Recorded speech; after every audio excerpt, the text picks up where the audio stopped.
Welcome, captains, to the start of a new series. Your host, USS Endeavor.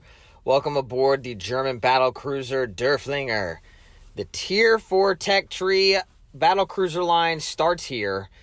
And the gameplay code below, if you want to skip all the stats and the commander in which we've chosen and go straight to the gameplay, you can do so. However, I suggest you stick around because the German commander's got a rework. And they're new to me too, so I want to take a look at it and explain to you why I chose the commander and inspirations for this line. But before we get started with that, I do need to make a quick disclaimer. My last video, I said that the Kaiser you had to grind through, and that is true. However, there's another ship you also have to grind through, and that is the Koenig to get to the Derfflinger. So that's my fault. Have to take both ships on before you start. Getting to the commander, we are using Auto Ciliax, who is a free commander. Our inspirations are Hipper and Fuso, which I'll explain why I'm using Fuso here in a second. Hipper extends our range of our secondaries, which is the whole point of this line. Here are the new perks, Highly Educated Crew, which increases our range by 15%. As you see with advanced schemes, you get a higher fire chance and damage. And because of that fire chance that's added to the secondaries, that's why I picked Fuso. And our last perk is Properly Meticulous, which gives better reload time for our secondaries and enhanced secondary target duration. And Fight Fire with Fire is the new Will to Rebuild, so pick that. For our only mod slot that we have, I'm picking secondaries, and that's the theme I'm going to be choosing all throughout this entire series because the secondaries on this line are fantastic. One of the downsides to playing this line is that you have limited damage control parties, something you're not used to with many of the other ships that you play in Warships Legends. But with the rework of the German commander line, Ciliax gets a benefit and boost to give you more of these charges. I do only have 3 repairs for this ship, which is a bit of a downside. You can get more if you choose a different perk slot. I'm just choosing to go full into secondary. Speaking of, the enhanced secondary targeting mod boosts basically your overall accuracy for a duration of 37.5 seconds. Now getting into the actual ship stats, the survivability, you have 47,000 hit points and some change with a torpedo damage reduction of 22%, which is actually really good. The armor we'll look at here in just a minute. And this is what makes this line special. And it's not the main batteries, although you do have them. It's the secondary armament, which we'll be focusing a lot on. But starting first with the main batteries, you have 8 guns, 4 in the front, 4 in the back. They're 305 millimeters. They have a firing range of 14.6, which is not that far. Reload time is decent at 26 seconds, but with our build, the 180-degree turn time is very battleship-esque. Your HE shell maximum damage is set at 3,500 with a 25.4% chance to set fires. And the AP shell damage, if you get a Citadel, will cause just shy of 8,500. Now on to the secondary armament. You have 8 individual guns at 88 millimeters that fire out to 7.8 kilometers. Their reload time is 3.6 seconds. Their fire setting chance, which is what I really want to focus on, is essentially 9%.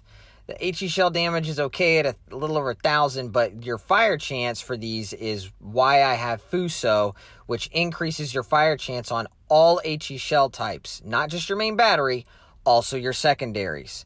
In the other secondaries, you have 12 150 millimeters, which are very good, extending to the same range, and with a reload time a little bit longer. They hit a little bit harder, but they also have a better fire chance at basically 15%, 14.9.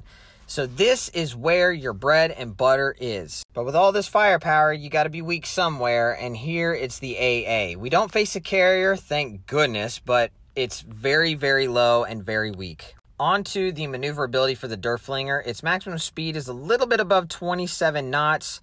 Turning circle radius is very much a battleship at 740 meters. And the rudder shift time is also battleship-like, 13.3 seconds. So it's slow and it maneuvers like a battleship. And your concealment is not all that great. 12.5 kilometers, although at this tier feels low, but it's not because the maps are smaller. Detectability range by air, 10.3 kilometers. Firing while you're in smoke, 9.8. I wouldn't recommend it. pretty much in any battleship, don't shoot from smoke and expect to be concealed. Have very few games in the Derfflinger, but I win 75% of them. So if you want to look at the stats a little bit closely, you can, but it's tier 4. I don't spend a lot of time down here. Onto the armor, you have a 19 millimeter bow and stern, which is on the high part of your armor deck line. On the bottom, you have an icebreaker, which is good enough to bounce anything at this tier. And onto the cross section, the deck, you have a 25 millimeter deck, and that is the green part with a 50 millimeter where your secondaries normally sit. Your citadel does sit slightly above the waterline, as you can see here, and the citadel extends from the front-facing turret all the way to the back-facing turret. The one downside to this line is that you do not have a turtleback scheme like the regular German battleships do at this tier. So just understand you can get citadeled if you are flat broadside, even close. One thing you're going to find with the Battlecruiser line for the Germans, which is extremely fun, by the way, if I haven't made that point enough, I will throughout this entire series, is that it gets better every tier you move up. And starting at tier 4, you're left with the bare basics, and the only thing that is really outstanding on this are your secondaries. They do extend out to a far range. You don't have as many of them as you might think, but they do extend farther than any other battleship at this tier. And the accuracy is a little suspect at tier 4, which is why you have the consumable that increases the accuracy for your secondaries. So make sure you're using that when you know you're going to get the maximum amount out of it. And so here at the start, we're on Greece. We're top tier.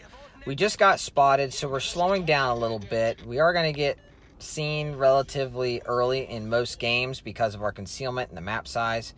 And here this Svetlana pops up, and although our main guns aren't the highlight of this line, they work, and that Svetlana learned the hard way. These 305s can still send you back to port. So jumping out to an early lead always feels nice. It sets the tone for the rest of the match. And here I was hoping we would be able to shoot this for Ataka, but he is sailing away, and because our range is not the greatest, we're not able to take a shot at him. There the Cyclone is entering the Alpha Cap, or is just about to, and he's just about to come to our secondary range, and when he does, every time he gets spotted, you're kind of see our secondaries kind of start popping off on that right side. And so that's one of the strong suits, like I said, of this line. The secondaries are really all that there is. Now, the one thing that you don't have at tier 4 that you will have starting at tier 5 is you do get equipped with a hydroacoustic search, which is very, very helpful for two things. Spotting destroyers that are smoked up in their smoke screen. It's a very far and decent duration, and it also helps with detecting torpedoes, which this thing is a magnet for, and obviously you don't want to ever take torpedoes.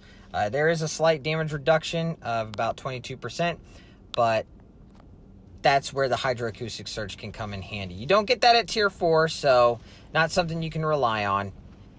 And I was going to pop my my secondary mod, but our team is all cluttered on Alpha. And the reason why I'm coming over here is because over half of our team is at Alpha, and I'm not really needed over there. Here I'm looking at the range, again, of my secondaries. He is definitely within it. The one thing that you can always do, and what I recommend, is anytime you see a destroyer, prioritize that destroyer for your secondaries. You can do that by targeting the ship itself, and on the system that I'm playing, you press the right bumper, and then you press Y, which would also be triangle if you're on PlayStation, but I play on Xbox. So you want that, you know it's targeted when you have that diamond with the A, the white icon next to their health bar. That means that they are targeted by your secondaries, and that they will prioritize that target over any other target on that side of your vessel. Here we're shooting HE, and we only get one hit of 8 shells. So again, the main battery guns can be really good when they hit, but you're talking about German main batteries, and they're not the most accurate shells in the game. Although the Battlecruiser line, I believe, has better accuracy than the main battleship line. It just feels that way. I don't know if that's absolutely true or not, but as you can see on the scoreboard, we're doing awfully well.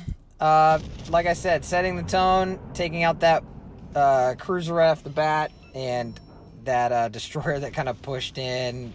I guess he doesn't realize he has a brake on that thing. Just kind of pushes in and gets destroyed also. So the Reds are not really playing it all that great. But I just wanted to take the time to just kind of look at the ship itself, understand that you do have your main batteries. They're not the most outstanding thing in the line. Your secondaries are what it's all about, so spec into them as best you can. And with the new rework of the German commanders, Ciliax gives you more damage cons that you can use. With Ciliax and the perk that I used, I have 5, as you can see at the bottom left-hand corner, as opposed to 3, where I would normally allow fires to burn. You don't have to with this one. I am going to let this one burn just because out of habit, I don't like to put out a single fire. That's what my heals are for. I can heal that back, so that's why I'm choosing not to. So the Peter Valinki is coming around the corner, and one thing about this battleship and most of the Russian battleships, if you're flat broadside, you're asking for it. And here we take a shot, and we get rewarded with a Citadel. Should have been more, frankly, but again, the accuracy on these main guns are not the best. Here we're going to turn, and although we have a weak bow armor in the upper plating with 19 millimeters that they can absolutely punch through, our armor is still decent. It's still good. So don't be afraid to brawl on these things. That's what this line is known for. That's what it's really all about. So we're pushing up. We're going to brawl with these ships. We are in secondary range of these where they are not of us. Although the Derfflinger that I'm going up against could potentially have the same build as us. And he can be scary, and he can pepper us with his secondaries as well and set fires. But that's the one thing that I like about this build, is that the fire setting chance is a lot higher. And this Peter Valinki is still not getting the hint. Staying broadside is not, ain't gonna work. But he also has really good shells, and being broadside to him is not ideal either.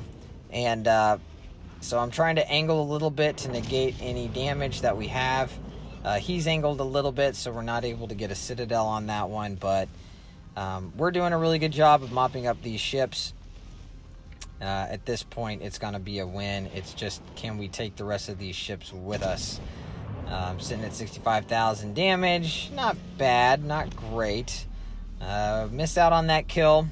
And only 2 ships left. We got the Derfflinger in front of us. And then another battleship that just got taken out. So it's just the Derfflinger.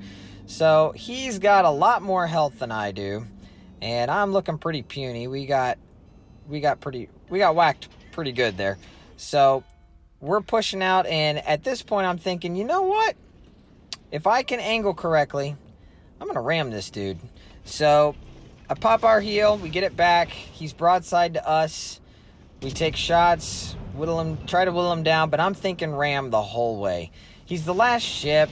We've only lost 1 boat. It's a foregone conclusion that we're going to win. So ramming him is the right play here. We're really low. It's just a matter of, can I get to him before he takes me out? I'm not really too worried about his secondaries at this point. I've got enough health to be able to last the rest of the way, I believe.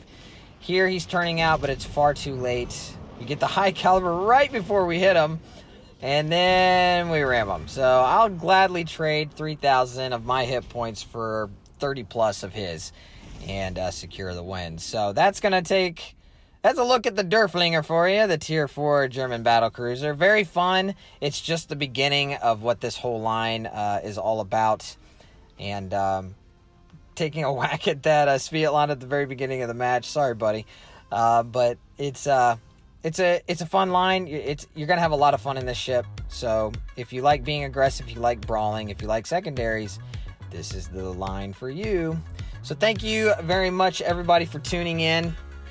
Can't wait to show you the next ship, which is the Mackinson, and it just builds on what you see here, and it's got a couple of things that make it unique and better than the Derfflinger. So thank you very much, Legends, for watching. Like, share, subscribe, comment below. Love to hear from you. This is going to be it for me today. So thank you very much, Captains. Fair winds and fair seas. This is the USS Endeavor, signing off.